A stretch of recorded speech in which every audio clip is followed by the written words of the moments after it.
The Nintendo dual screen, or DOS screen as it's known in Spanish-speaking countries, was ambition personified. 2 screens, a microphone, touch controls, internet connectivity and more for 2004 was crazy.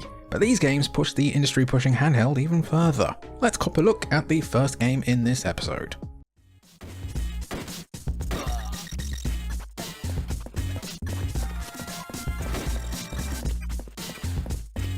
Developed by Velez and DoubleUBee and published by Ubisoft, this insanely ambitious DS game was originally meant to be an entry in the Driver series. If you watched our ambitious GBA games vid, hi that's Troy McClure, you will know that Velez cooked up something wild with Driver 3 there, along with the still wild Asterix and Obelix. Well, they cooked again when they turned their attention to the Nintendo DS. Cop the Recruit stars ex-street racer Dan Miles, who's brought into the titular Criminal Overturn Program, COP, as a detective. Dan eventually gets pulled into a deep conspiracy filled with twists and turns, including having to go undercover. This 2009 game is essentially a console-level Driver, or GTA experience in handheld form, with a fully 3D open-world city. And the Recruit doesn't hesitate for a second to show it off, with the title screen itself being a big flyby of the city streets. Oh, and it's all in 60 frames per second. The gameplay itself is rather by the numbers, which is a diplomatic way of saying not that great, with a mission-based structure and gameplay mechanics that don't do much new, and the animations are just not good. But the Recruit remains insanely impressive on just a technical level. Velez and DoubleUBee pushed for an experience as close to a console game as they could, which is even more noteworthy when you consider that the actual GTA game on the DS opted for a top-down view reminiscent of GTA 1 and 2 instead, and we might get to that later. Cop the Recruit didn't quite stick the landing critically, with some reviews citing clunky UI amongst a bunch of other things, but remains one of the most technically impressive games ever released for a handheld system. Velez really cracked the code when it came to handheld gaming.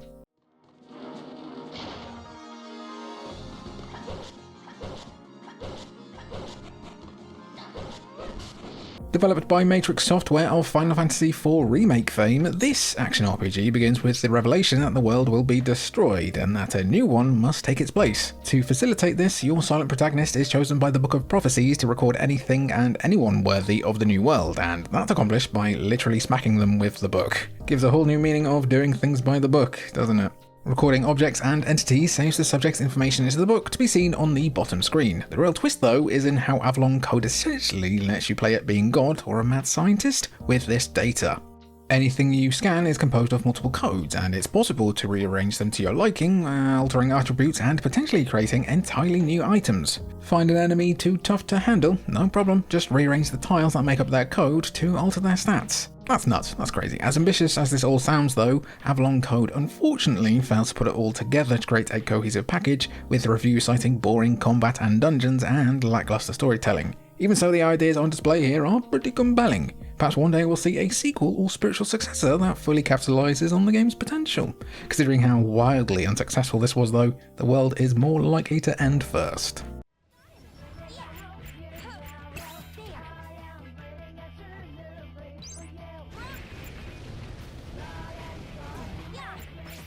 Ambition doesn't always mean pushing the hardware to its limits in terms of raw power. Square Enix's DS classic stars Neku Sakuraba, an antisocial loner who suddenly finds himself thrust into the Deadly Reapers' game, forcing him to partner up with others to survive.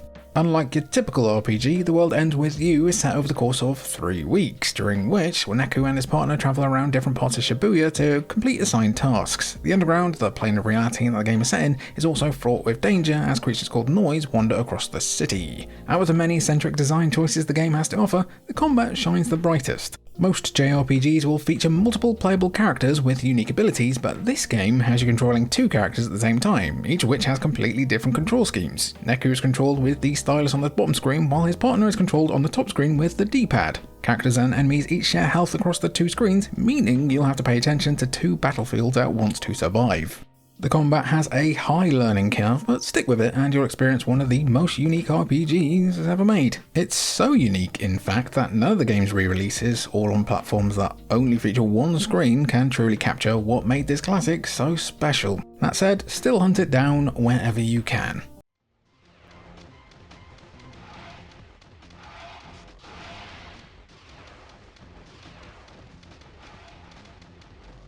Even with the DS's technical improvements over the GBA, you wouldn't really expect the system to tread into genres that are normally console or PC territory, and yet the handheld was capable of doing just that, with several full-blown first-person shooters released for the system.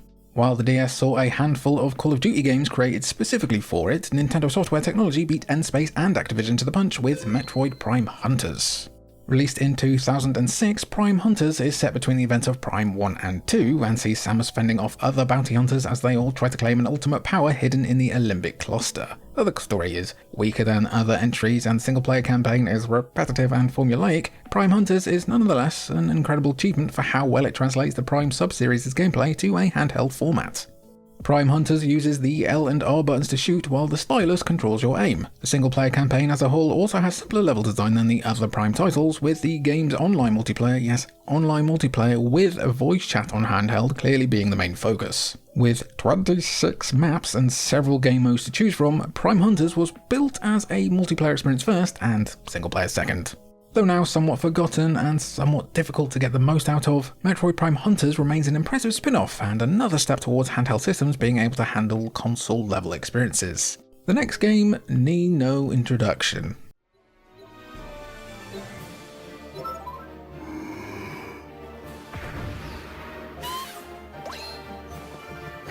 In the West, Ni no Kuni is known as a PS3 classic made with the help of the legendary Studio Ghibli, but did you know that the series actually began on the DS? Well, now you do. Ni no Kuni Dominion of the Dark Djinn is the true first game in the series and largely follows the same story beats that we in the West would eventually see on PS3 and even features the same anime cutscenes. There are some key differences though. For one, combat in this version of the game is entirely turn-based. The story meanwhile features entire towns not seen in the console releases. The White Witch and her related story arc from the PS3 version are absent as well, something that at least a few people would contend is actually a good thing. But perhaps the biggest distinguishing feature of the DS version is the Wizard's Companion. This book contains the many spells, guides and mythological stories of the game's world that Oliver acquires early on. While the console versions feature this book in a digital format where pages are gradually unlocked, the DS version actually came with a real physical copy of the tome and actively required players to pull out and refer to it in order to cast spells. It's a genius way to immerse the player into the game's world, or one that doesn't require any fancy development tricks or cutting-edge tech. It's a shame then that while a fan translation of the game and book exists, Ni no Kuni Dominion of the Dark Djinn was never officially localised. Let's keep it dark for the next one.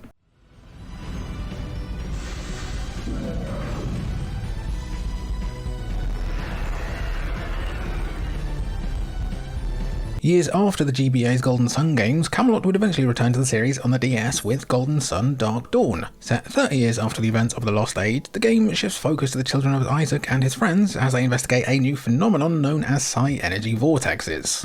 As with earlier entries in the series, Dark Dawn features traditional turn-based RPG gameplay and an overworld filled with puzzles to overcome with the power of psi energy. The series' defining combat gimmick, however, is its Djinn. Djinn are elemental creatures that can be equipped to party members, and how you allocate them affects your character's stats and available abilities. And just like past Golden Sun games, you're able to use these Djinn to summon powerful elemental creatures at the cost of losing those stat bonuses and abilities for a few turns. But what makes Dark Dawn's summon special enough to earn the gamer's spot in this episode is in the animations themselves. JRPGs are no stranger to overly flashy effects, and Golden Sun is no exception. Some of these attacks are full 3D animations on both screens, which doesn't sound too impressive until you realise that the DS normally can't render 3D graphics on both screens at the exact same time. To bypass this, the developers had to use an interesting trick, as the game swaps rendering engines every frame on both screens. Though certainly not the only game that uses this trick, Golden Sun Dark Dawn is an example of the ingenuity that goes into making games, and you should try to play it wherever you can.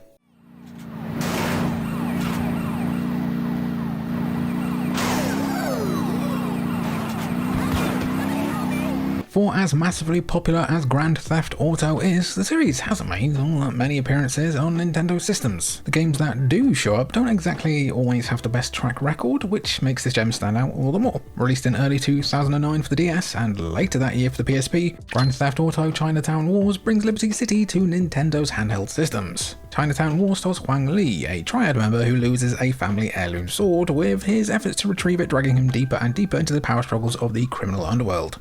To accommodate the DS's screen size and harken back to all previous major GTA games, Chinatown Wars plays something like a cross between the original 2 entries while drawing modern elements from the formula that newer games at the time had successfully established. Of course, Rockstar is known for meticulousness, and even on a handheld system they spared no expense in bringing Liberty City to life. Though the visuals are tailored to fit the hardware, Rockstar still saw fit to squeeze in as much visual detail as they could, and the final release, featuring over 900,000 lines of hand-optimized code, remains one of the most critically acclaimed DS games ever made. Make tracks to your nearest online emporium to give this one a shot.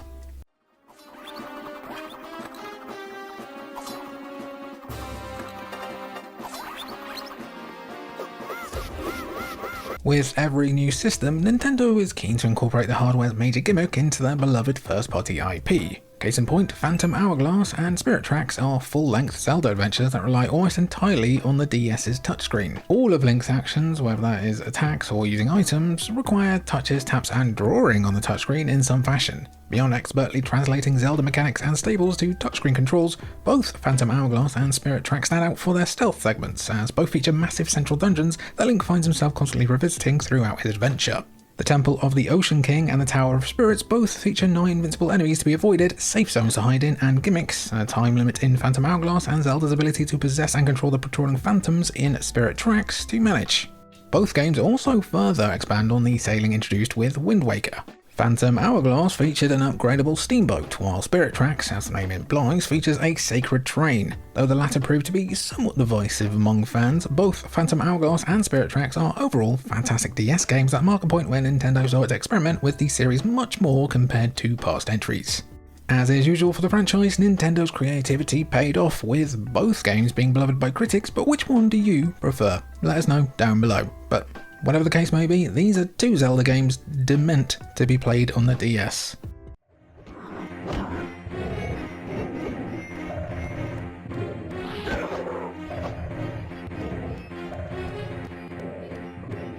Did that segue work?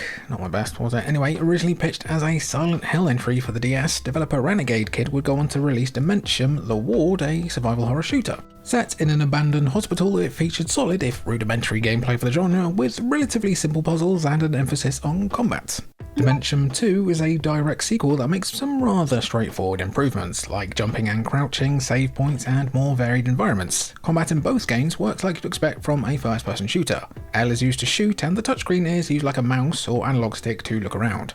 But where both games truly shine, however, is in their technical aspects. Both games look quite good for the hardware they were released on, and while both games run at a smooth 60 frames per second, Dimension 2 in particular pushes the polygon count close to the DS's limits, features high quality textures and even particle effects. Though neither game pushes any boundaries in the horror genre and the gameplay is a bit basic, the Dimension games still prove to be impressive releases for their time, with a surprising amount of technical polish.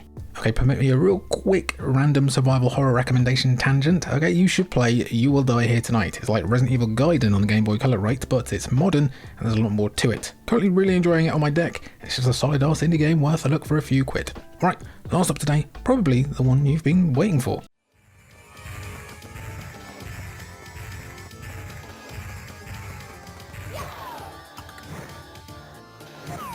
So, don't have a new, highly anticipated and groundbreaking game ready for the launch of your new system? Well, there's no better way to show off what your system is capable of with a full remake of an all-time classic. This is still absolutely crazy to me, guys. I remember going over to my friend's house, right, my rich friend, with his shiny new DS, and the N64 game we played just a few weeks prior was now in his hands. Crazy stuff. You don't forget those kind of things. Not only are character models significantly more detailed than their N64 counterparts, they've all been updated to match the modern Mario art style. And as soon as you start the game proper, the other headlining features of new playable characters, as well as new mechanics and content to accommodate them, will blow your mind even more. You begin the game in control of Yoshi instead of Mario, and can unlock him, Luigi and Wario as playable characters as you track down the special keys needed to unlock them. Complementing these new characters is a bunch of extra content, from new stars to find, rabbits to catch, and a handful of new minigames.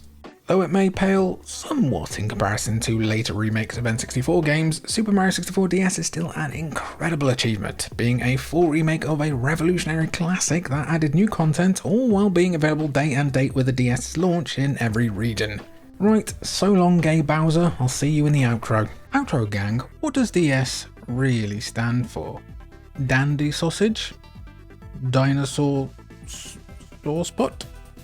Let me know down below in the comments, and the best answer will win a free Steam key. I've been Jimmy for Culture Vultures, you've been lovely, and it's been good to see you. Is that the outro? It is today. Goodbye.